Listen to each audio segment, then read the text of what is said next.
அண்மைச் செய்தி. விசச்சாராய உயிரிழப்பு பட்டியலில் இடம்பெறாதவரின் உடலை தோண்டி எடுத்து பிரேத பரிசோதனை நடந்திருக்கிறது. உயிரிழப்புக்கு விசச்சாராயம்தான் காரணம் என்பது உறுதியாவதற்கு முன்பே இருவருக்கும் இறுதிச் சடங்கு செய்யப்பட்டது. விசச்சாராயம் குடித்து இறந்த இளையராஜாவின் உடல் தகனம் செய்யப்பட்டது.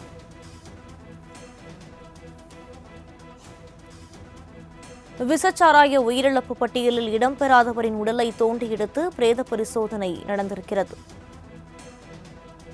உயிரிழப்புக்கு விசச்சாராயம்தான் காரணம் என்பது உறுதியாவதற்கு முன்பே இருவருக்கும் இறுதிச் சடங்கு நடைபெற்றது.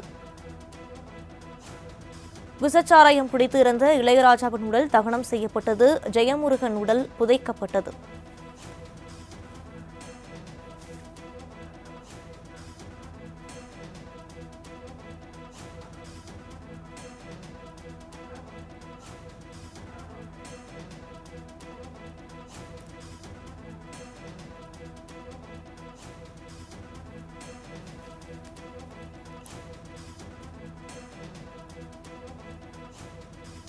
உயிரிழந்தோர் பட்டியலில் இருவரது பெயரும் இடம்பெறாதது குறித்து அளிக்கப்பட்ட புகாரின் அடிப்படையில் மாவட்ட ஆட்சியர் நடவடிக்கை எடுத்திருக்கிறார்.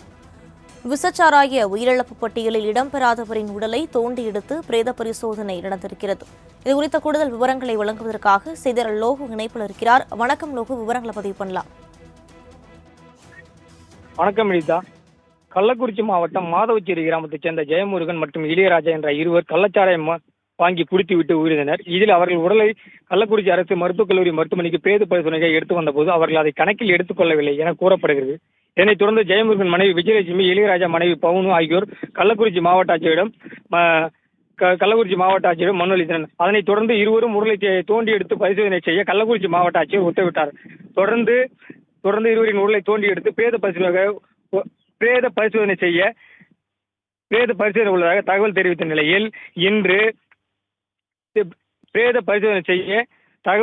நிலையில் இன்று கள்ளக்குறிச்சி மாவட்டம் மாதவச்சேரி கிராமத்தில் ஜெயமுருகன் என்பவர் விஷச்சாராயம் அருந்தி தனியார் மருத்துவமனைக்கு கொண்டு சென்ற போதே உயிர்ந்துள்ளார் என ஒரு புதிய தகவல் கிடைத்துள்ளது. இந்நிலையில் ஜெயமுருகன் மனைவி கணவர் விஷச்சாராயம் அருந்திதான் உயிரிழந்தார் என மாவட்ட நிர்வாகத்தினர் மனு அளித்தனர். அதன் பேரில் சின்னசேலம் வட்டாட்சியர் கமலக்கண்ணன் தலைமையில் தற்போது பிரேத பரிசோதனை நடைபெற்று வருகிறது. வினிதா,